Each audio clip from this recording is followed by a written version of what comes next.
You only beg when you forget you're the prize. Listen to that again, because if you're still chasing her attention, still explaining yourself to people who don't care, still trying to prove your worth to those who already dismissed you, then you've already given away the most powerful weapon a man can ever hold, his silence. You think saying more will fix it. You think being loyal will win her back. You think explaining your side will make her see. But all it's doing is proving you need her more than she needs you. And in today's world, that kind of emotional vulnerability isn't rewarded, it's punished. They don't respect words, they respect withdrawal. They respect the man who can walk away without flinching, the one who doesn't chase, doesn't beg, doesn't explain. Comment, "No more chasing" if you're ready to listen to this video till the end. Number 1. Chasing is a submission of power. You're sitting by your phone again, waiting for that reply that never comes. You reread your last message, the one you worded so carefully, the one you sent hours ago. No response. You check again, still nothing. And yet, part of you still believes that if you just say the right thing, show her how much you care, if you just try one more time, maybe then she'll see your worth. Maybe then she'll change her mind. But deep down, you know, she's already made up her mind. The truth is, the moment you start chasing is the moment you stop leading. You hand her all the power. Power over your time, your energy, your peace of mind. And it's not just with women. It's with anyone who sees that you're more invested than they are. They lose respect for you the second they realize you'll do anything to be seen, heard, or validated. That's not strength, that's desperation. And desperation is never attractive. You think you're showing commitment. She sees obsession. You think you're being loving. She sees weakness. You think you're being loyal. She sees a man who has no better options. The moment you chase someone who treats you like an afterthought is the moment you betray yourself. It's not love. It's addiction. It's not commitment. It's compulsion. And she knows it. She reads the messages. She sees the calls. She watches you try harder while she puts in nothing, and it only confirms her decision. You're not the one, not because you're not worthy, but because you don't act like you are. Because worthy men don't beg. They don't chase. They walk away when they're not met with the same energy. Look around. The man who gets the most respect in any room is never the one trying to win everyone over. He's the one who walks in, fully grounded in who he is, and doesn't need to explain or prove a damn thing.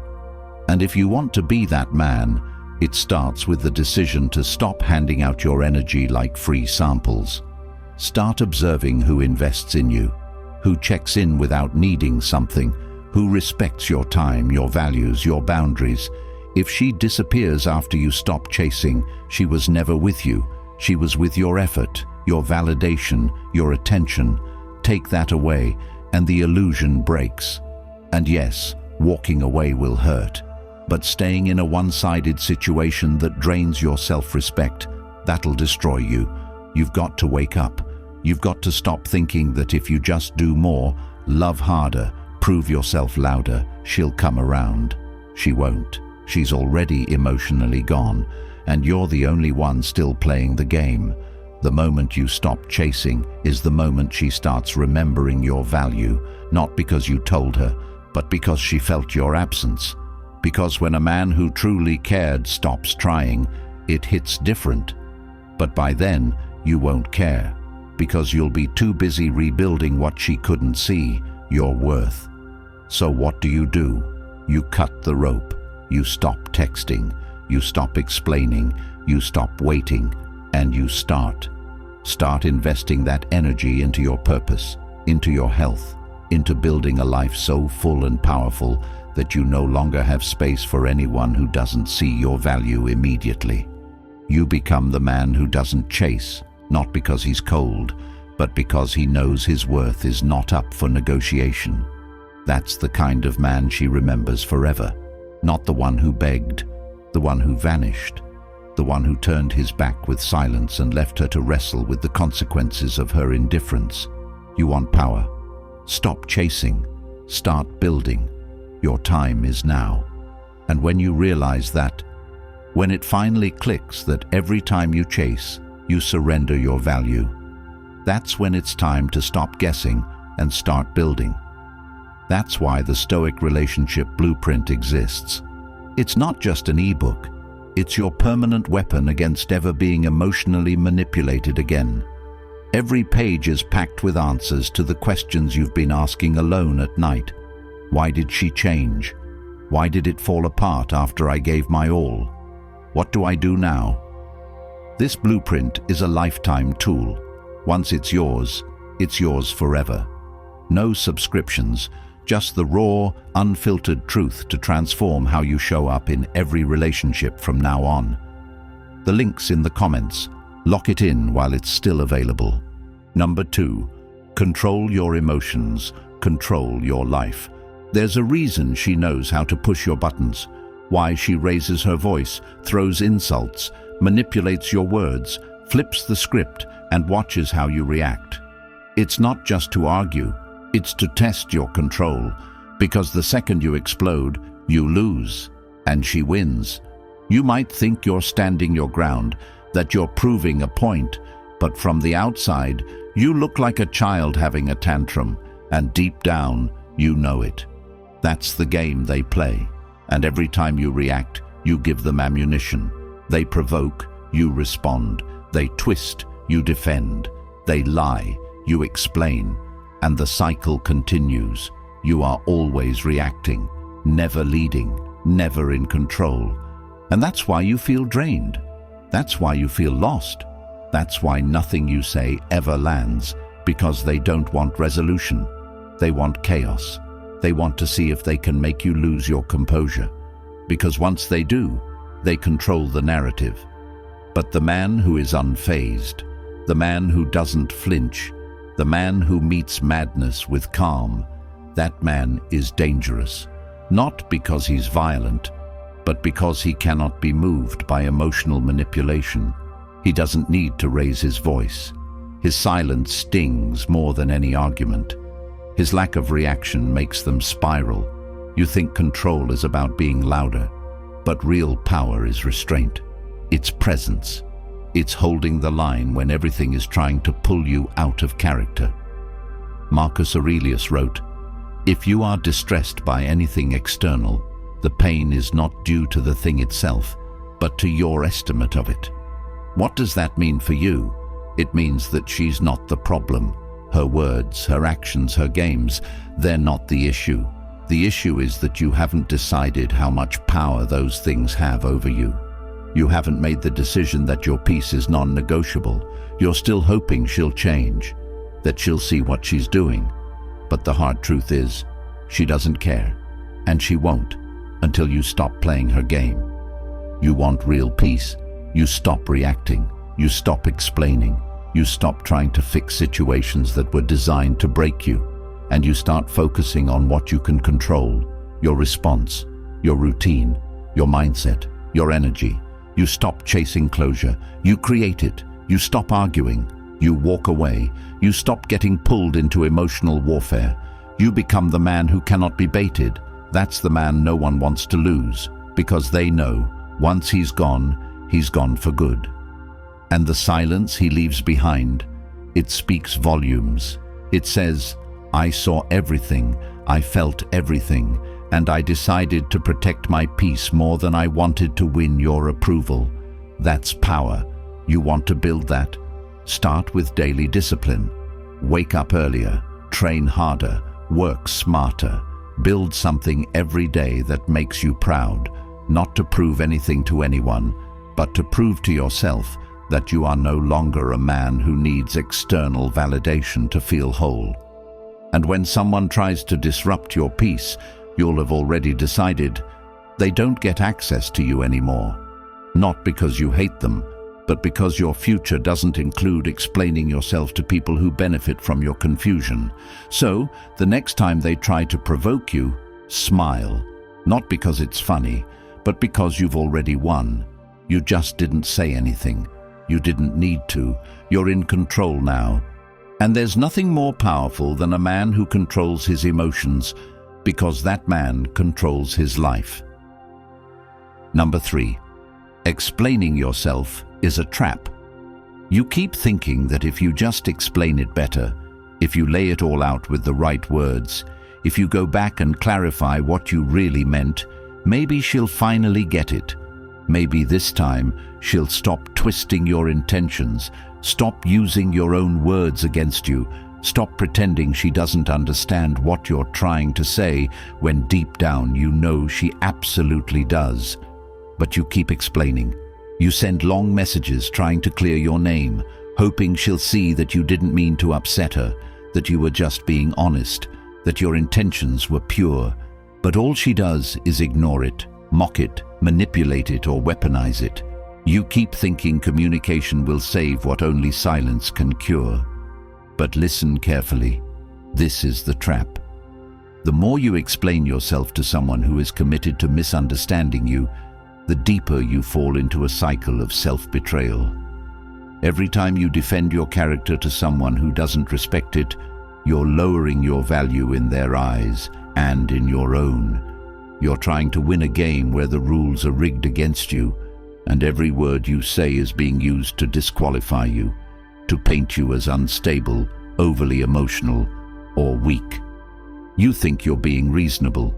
She thinks you're easy to manipulate. You think you're being vulnerable. She sees it as leverage. You think you're making peace.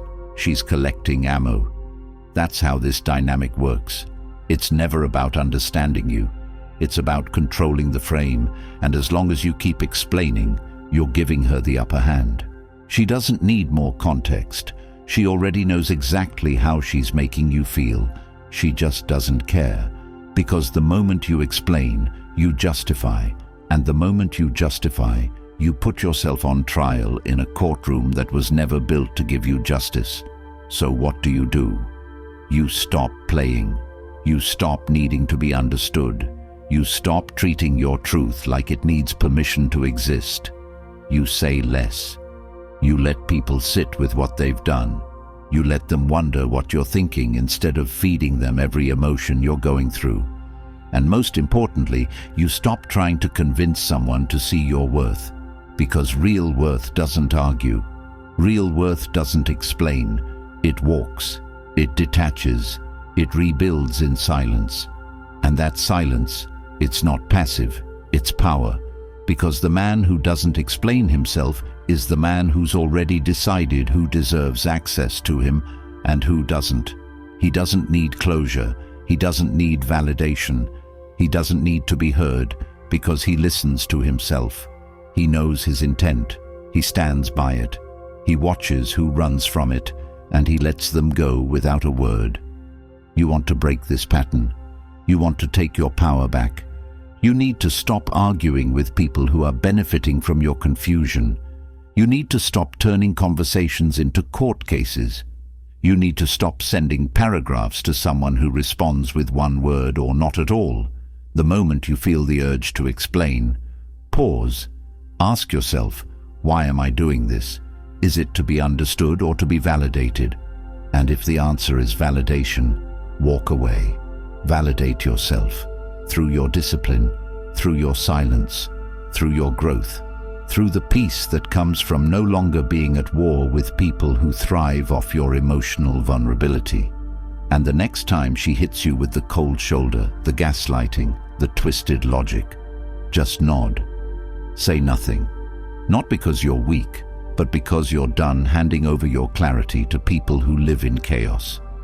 That's not detachment, that's self-respect. And once you master that, you'll never feel the need to explain yourself again. Number 4, silence makes people uncomfortable. There's a reason she used to check her phone every time you went quiet. A reason she started posting more the moment you stopped watching her stories. A reason she suddenly popped up in your messages days or weeks after you finally went silent. It's because your silence hit her harder than any words ever could. And that silence, it wasn't emptiness, it was presence. It was the echo of everything you used to say, now gone. And that emptiness speaks volumes. People don't get uncomfortable with silence unless it means something, unless it reveals something they were trying to avoid. See, when you're always talking, always explaining, always chasing resolution, they never have to feel the weight of their actions. They never have to look in the mirror. They never have to own their part in the chaos. But when you fall silent, truly silent, the mask slips. Suddenly they're left alone with their thoughts, with their choices, with the mess they made. And there's no distraction, no reassurance, no emotional cushion. That's when reality hits. Because the man who used to explain, justify, check in, follow up, he's gone.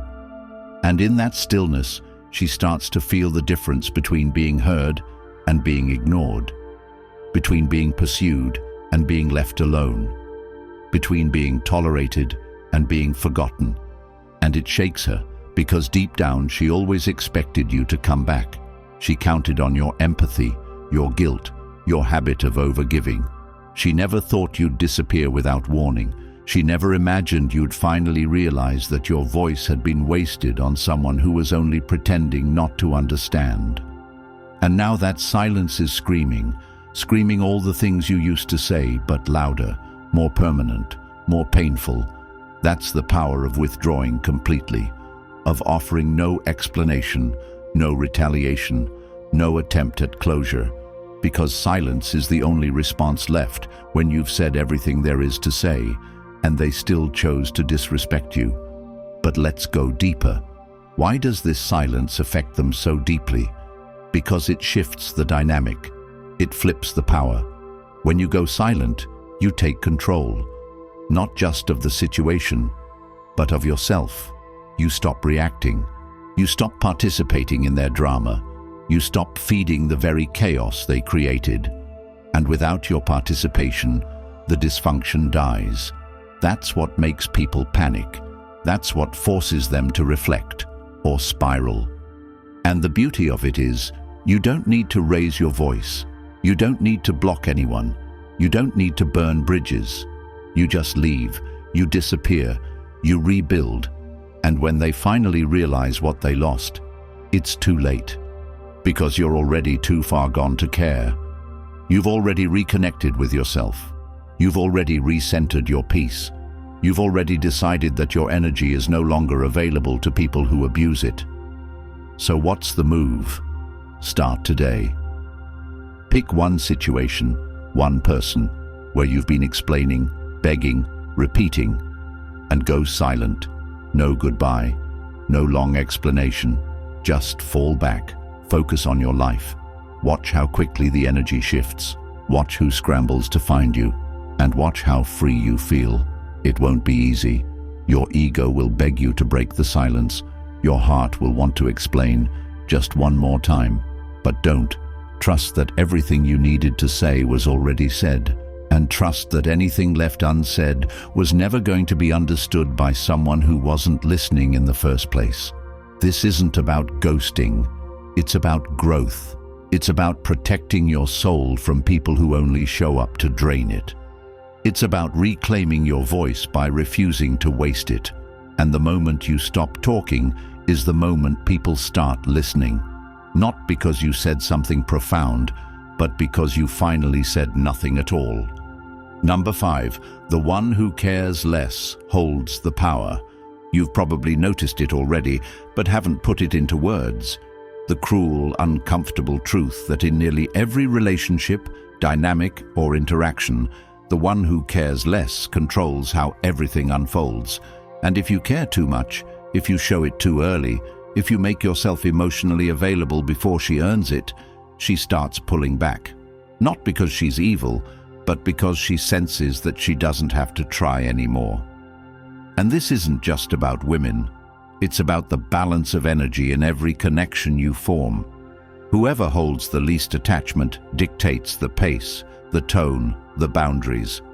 And if you're the one who's constantly trying, constantly checking in, constantly adjusting your standards to keep the peace, You've already given away the throne. Think back.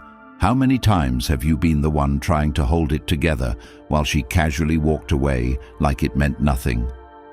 How many times have you rewritten your boundaries to keep her from leaving? How often have you made excuses for her coldness, her inconsistencies, her disrespect, because you just didn't want to lose her? But ask yourself, why do you value someone who doesn't value you back? Why are you so loyal to someone who sees you as an option? It's because somewhere along the line you were taught that love means sacrifice, that being a good man means carrying the weight, fixing the broken, proving your intentions over and over again. But that's not love, that's slavery in disguise. The man who bends over backwards to keep her happy ends up resenting himself for becoming a shell of who he used to be. And she senses it. She sees that you've made her the sun and built your whole life around orbiting her needs, and that's when the respect disappears. Because people only respect what they fear losing. And if she knows you'll always be there no matter how little she gives, she doesn't fear losing you. She expects to outgrow you. That's why she chases the man who doesn't chase her. That's why she replays the moments with the guy who didn't respond right away. The one who was harder to reach. The one who didn't drop everything just to get her attention. Not because he's better, but because he valued himself enough to walk away when his energy wasn't reciprocated. And that's the energy you need to tap into. Not arrogance, not manipulation, but discipline. The discipline to detach. The discipline to stop reaching out first. The discipline to sit with the discomfort of silence instead of trying to fill it with more effort. Because once you care less, not in a bitter, resentful way, but in a centered, grounded way, the dynamic changes. She starts noticing, people start respecting, your time becomes expensive, your presence becomes rare, and rare is valuable. So how do you flip the switch? You start by watching where your energy goes. You stop pouring into people who don't pour back. You stop chasing anyone who doesn't meet you halfway. You stop rewarding bad behavior with more attention. And instead, you double down on your priorities. You redirect that obsessive focus back onto your life. You get in the gym. You improve your skills. You upgrade your standards. You expand your world so wide that the absence of one flaky, emotionally inconsistent person doesn't shake you anymore. Because you're building something greater than her approval. You're building a life where you are the prize. And when you become that man, the man who doesn't tolerate disrespect, who doesn't overextend himself, who knows that peace is more important than partnership, that's when people start chasing you. Not because you played a game, but because you stopped playing theirs. And if she leaves because you stopped overgiving, let her. If she walks because you enforced your standards, hold the door. Because the man who is okay with being alone can never be manipulated by the fear of abandonment. And that's the real power. So if you feel like you're the only one trying, the only one caring, the only one holding it together, stop, let go, watch who notices, watch who scrambles, watch who was only there because you made it easy, and then move on, quietly, confidently, completely. Because in the end, the one who cares less holds the power, but the one who cares for himself the most holds the peace. And that's the kind of man who never has to chase anything again, because everything real gravitates toward him naturally. Number 7. Silent growth is the final word. There's no announcement when the roots grow underground. There's no applause when a man decides to leave behind everything he used to be. Not the woman who took him for granted. Not the friendships that drained him. Not the habits that kept him mediocre. Just silence, decision, and transformation. Most people won't recognize the moment you start changing because they're too busy watching the version of you they thought would stay broken. They expect you to stay explainable, reachable, predictable. They expect you to stay the man who always answered texts immediately, who made time for people who made none for him, who argued for his worth instead of showing it. But that man is gone now. And the new version? He says nothing, not because he's cold, but because he's focused, not because he's playing games, but because he's building something no one can see yet. Silent growth isn't flashy, but it's undefeated. And the most dangerous man in the room is not the one talking about how he's on his grind, but the one who fell off the radar and came back unrecognizable, stronger, calmer, sharper, cleaner, wealthier. That man doesn't tell people he's healed. He just stops bleeding on them. He doesn't tell them he's upgraded. He just moves like it. He doesn't seek revenge. His evolution is the revenge. You want to become that man? Then stop sharing half-grown goals with people who laugh behind your back. Stop venting to people who are secretly relieved you're not doing better than them. Stop begging people to understand the life you're creating when they've already decided they're comfortable where they are. Grow in silence, because growth in noise is always met with resistance, jealousy, and sabotage. Grow in silence because your journey isn't a group project. It's a war that only you can fight. And once you've rebuilt yourself without needing applause, you'll never again depend on it. She won't understand why you're not chasing anymore. They won't get why you're not replying. Your circle will shrink. Your phone will go quiet. Your weekends will get lonelier. But your vision will get sharper. Your mind will get clearer. Your spirit will get hungrier. And when the world finally sees you again, they'll think it happened overnight, not realizing it was silent growth that changed everything. So here's the truth. You don't need closure. You don't need to make an announcement. You don't need to update anyone. Let them wonder. Let them think you gave up. Let them think you faded. And then show up. Not with words, not with validation seeking, but with results so undeniable that every room shifts when you enter it. Your bank account speaks for you. Your fitness speaks for you. Your discipline speaks for you. Your energy speaks for you. And that's why silent growth is the final word. Because when you've mastered your focus, your response, your vision, you realize you no longer need to explain, justify, or chase anyone or anything. You simply rise, quietly, relentlessly, completely. You've chased long enough. You've begged for closure that never came. You've explained yourself to people who already decided not to hear you. Now it's time to reclaim your power. Not tomorrow, not someday, right now. The Stoic Relationship Blueprint isn't just a book. It's the emotional weapon every man needs to stop being used, ignored, and discarded like he's nothing. If you're tired of the lies, the manipulation, the confusion, and you're ready to walk like a man who never chases again, then this is your moment. The link is in the comments. Grab it now and keep this truth with you for life. Comment, "Silence is power," if you're done being disrespected. Like this video, subscribe, and share it, because this knowledge will save another man years of chasing the wrong woman and losing himself in the process. Don't just watch. Transform.